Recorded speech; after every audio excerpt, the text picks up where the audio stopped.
Bonjour mes sœurs, bonjour mes frères de l'église d'Herstal. Merci pour cette marque d'intérêt, merci pour cette marque d'amour fraternel à notre égard. Alors voilà, vous voulez prier pour nous et cela nous remplit de gratitude. L'église de Champion, comme l'église d'Herstal, je crois, est née d'une initiative de la mission évangélique belge. Et donc l'église a commencé sa vie dans les années 80, début des années 80.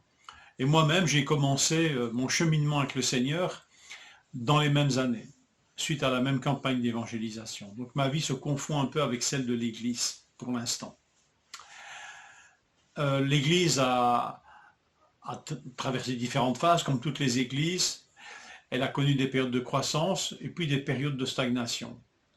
Je pourrais dire que nous sommes un peu dans cette période de stagnation pour l'instant, bien qu'il y ait des signes de vie encourageants. Il y a peu, nous avons eu l'occasion de baptiser 8 personnes. On a dû le faire 2 par 2 suite aux restrictions imposées par le Covid, mais c'était des signes encourageants parce que dans ces 8 personnes, il y avait 6 jeunes gens. Donc c'est des signes encourageants. Mais en même temps, on se rend compte que le Covid a mis en évidence un phénomène de fatigue, un phénomène peut-être de refroidissement.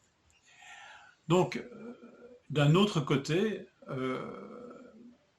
un autre problème ou un autre besoin qui se fait ressentir, c'est ma succession entre guillemets. Je n'ai pas une vision du ministère pastoral monarchique, je n'ai pas à transférer la sainte charge à un suivant, mais c'est clair que nous réfléchissons à un couple pastoral qui pourrait reprendre la charge à l'église, dans l'église de Champion. Nous réfléchissons à notre avenir dans ce domaine.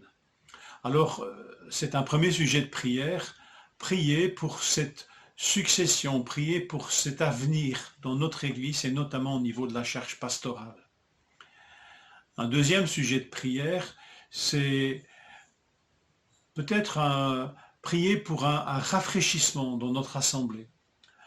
Nous ne sommes peut-être pas la seule à ressentir une certaine fatigue, une certaine lassitude, mais je la ressens bien dans notre communauté.